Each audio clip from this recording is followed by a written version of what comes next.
માવઠું પડી શકે છે તે પ્રકારની આગાહી કરવામાં આવી છે અને કરા પણ જોવા મળી શકે છે। અત્યારે સૌથી પહેલા એ તસવીરો જોઈએ કે જ્યાં વરસાદનું અનુમાન લગાવવામાં આવ્યું છે અને જો જોરદાર વરસાદ વરસે છે તો કયા પ્રકારનો માહોલ સર્જાશે। અહીંયા તમે જુઓ કે રસ્તા અહીંયા પાણી પાણી જોવા મળી રહ્યા છે, એટલે કે ગુજરાતમાં જે પ્રમાણે હવામાન વિભાગ દ્વારા વરસાદને લઈને આગાહી કરવામાં આવી છે એટલે આગામી સમયમાં આ પ્રકારની તસવીરો આપણને જોવા મળી શકે છે।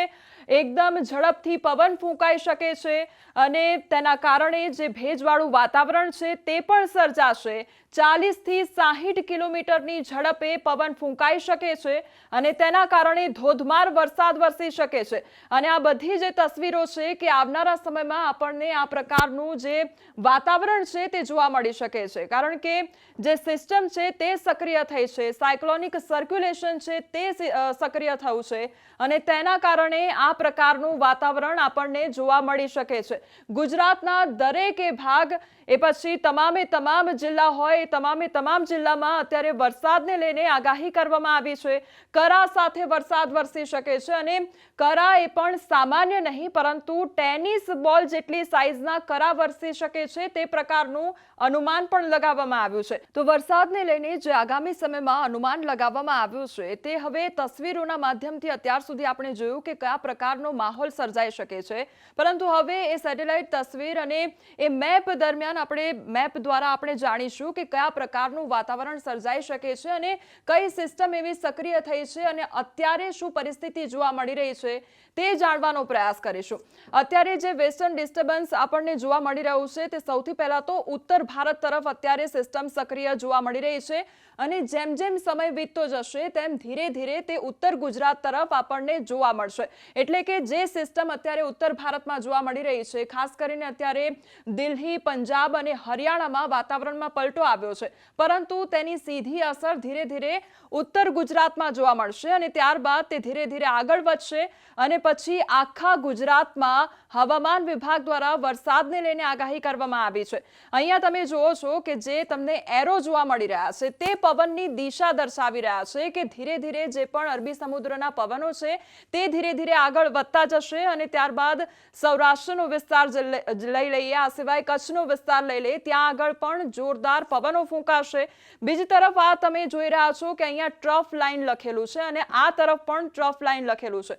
હવે તમને થતું હશે કે એનો મતલબ શું થાય, તો ટ્રફ લાઇનને સમજવાનો પ્રયાસ કરીએ તો ત્યાં આગળ સૌથી વધારે દબાણ સર્જાતું હોય છે અને દબાણ સર્જાવાને કારણે જે પવનો હોય છે તે વધુ તીવ્રતા અનુભવાતી હોય છે, એટલે કે જોરદાર ઝડપી પવનો ફૂંકાતા હોય છે અને જે ચારે બાજુના પવનો હોય છે તે ત્યાં આગળ સૌથી વધુ જોવા મળતા હોય છે, એટલે ત્યાં આગળ ધૂળની ડમરીઓ ઉડવાની પણ શક્યતાઓ વ્યક્ત કરવામાં આવતી હોય છે। હવે તાપમાન પણ સૌથી વધારે એ વિસ્તારોમાં જ જોવા મળશે અને જ્યારે તાપમાનમાં વધારો થાય છે ત્યારે ત્યાં આગળ ગરમી સૌથી વધુ જોવા મળતી હોય છે અને ગરમી જ્યારે સૌથી વધુ ત્યાં આગળ જોવા મળે એટલે પછી ત્યાં આગળ ભેજવાળું વાતાવરણ સર્જાય છે અને ભેજવાળું વાતાવરણ સર્જાય એટલે વરસાદી માહોલ ત્યાં આગળ જામવાની પૂરેપૂરી શક્યતાઓ જોવા મળી રહી છે। એટલે અહીંયાના જે પણ વિસ્તારો છે ત્યાં આગળ આપણને સૌથી વધારે તાપમાન જોવા મળશે। આ સાથે જે વંટોળ છે, આંધી છે તે પણ આવી શકે છે। આ બાજુના જે વિસ્તારો છે, વાત કરવામાં આવે દીવ છે, ગીર સોમનાથ છે, ભાવનગર છે, બોટાદ છે, ત્યાં આગળ પણ એક ટ્રફ લાઇન દોરેલી છે, એટલે ત્યાં પણ સૌથી વધારે તાપમાન જોવા મળી શકે છે અને આંધી વંટોળની પરિસ્થિતિ ઊભી થઈ શકે છે। એટલે આખા ગુજરાતમાં તો વરસાદને લઈને આગાહી કરવામાં આવી છે, પરંતુ આ જે વિસ્તાર છે ત્યાં સૌથી વધારે તાપમાન જોવા મળશે અને તેના કારણે ત્યાં ભેજવાળું વાતાવરણ સર્જાશે। હવે વરસાદ વરસવાના જે કારણો છે તે કયા હોઈ શકે છે, એક તો સૌથી પહેલા તો બે સિસ્ટમ સક્રિય થયેલી છે અને તે ધીરે ધીરે આગળ વધી રહી છે ગુજરાત તરફ, એટલે ત્યાં આગળ હવામાન વિભાગ દ્વારા વરસાદને લઈને અનુમાન લગાવવામાં આવ્યું છે।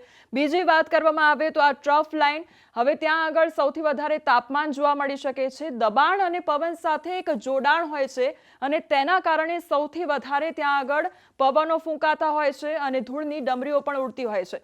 એટલે જેમ જેમ ભેજનું વાતાવરણ સર્જાય તેમ બાષ્પ થશે અને પછી ત્યાં આગળ વાદળો પણ એટલા મંડરાશે, એટલે કાળા ડિબાંગ વાદળો પણ છવાઈ જશે અને તેના કારણે પછી વરસાદ વરસશે. એટલે 5 થી 7 મેના રોજ વરસાદને લઈને અનુમાન લગાવવામાં આવ્યું છે. એટલે આકાશમાં ભેજવાળા વાદળ ઘેરાશે. બીજી તરફ ગરમ ભેજયુક્ત હવાની જગ્યાએ વાદળ બનશે, જે ગરમ પવનો ફૂંકાતા હોય છે અને ભેજવાળું વાતાવરણ સર્જાતું હોય છે, તેના કારણે પણ વરસાદ વરસતો હોય છે. હવે વાતાવરણ છે તે અસ્થિર બનશે, તેમજ કરા ભારે પવન સાથે તોફાની વરસાદ વરસશે. કરા જેવી સ્થિતિ જોવા મળશે અને કરા પડશે તે પ્રકારનું અનુમાન લગાવવામાં આવ્યું છે. એટલે એ પણ અનુમાન છે કે અહીંયા કરાની સાઇઝ છે તે સામાન્ય નહીં જોવા મળે, પરંતુ ટેનિસ બોલ જેટલા કરા પડશે તે પ્રકારનું અનુમાન લગાવવામાં આવ્યું છે. આ સાથે સામાન્ય વરસાદ નહીં, પરંતુ તોફાની વરસાદ વરસશે તે પ્રકારનું અનુમાન લગાવવામાં આવ્યું છે. કારણ કે અહીંયા ઉત્તર ભારતમાં 2 સિસ્ટમ સક્રિય થઈ રહી છે અને ધીરે ધીરે ગુજરાત તરફ આગળ વધી રહી છે. પવનો પણ એટલા જોરદાર ફૂંકાવાના છે. અને ખાસ કરીને અહીંયા એ પણ જોવા જેવું છે કે આ પ્રકારની જે પરિસ્થિતિ છે તે ખાસ કરીને પાછળના મહિનાઓમાં જોવા મળતી હોય છે. સપ્ટેમ્બર મહિનામાં જોવા મળતી હોય છે, ઓક્ટોબર મહિનામાં જોવા મળતી હોય છે, પણ આ પરિસ્થિતિ આ વખતે મે મહિનામાં જોવા મળી રહી છે. એટલે ખાસ કરીને ખેડૂતોને નુકસાન પણ એટલું જ વેઠવાનો વારો આવવાનો છે.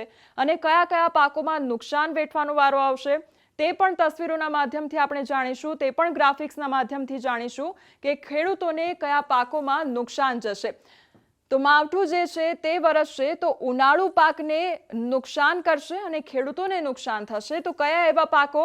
તો બાજરી લઈ લો, પછી મકાઈ છે, મગ છે, અડદ છે, મગફળી, તલ, શાકભાજી અને શેરડી. આ તમામ એવા ઉનાળુ પાકો છે કે જેમાં ખેડૂતોને નુકસાન વેઠવાનો વારો આવી શકે છે. એટલે ખેડૂતો અત્યારે ખૂબ જ રાતા પાણીએ રોવાનો વારો આવ્યો છે તેવું કહી શકાય. કારણ કે એ લોકો સામાન્ય વરસાદની રાહ જોઈને બેઠા હતા, પરંતુ વરસાદનું આગમન આ વખતે વહેલું જોવા મળી રહ્યું છે. હવે અન્ય કયા પાકો છે તેના પર નુકસાન સર્જાશે તેના પર નજર કરી લઈએ. તો કેરી, ચીકુ તેમજ કેળા, જામફળ, પપૈયા, લીંબુ અને દ્રાક્ષ આ તમામ એ બાગાયતી પાકો છે કે જેમાં ખેડૂતોને નુકસાન વેઠવાનો વારો આવી શકે છે. આ તમામ એ બાગાયતી પાકો છે કે જ્યાં ખેડૂતોને નુકસાન વેઠવાનો વારો આવશે.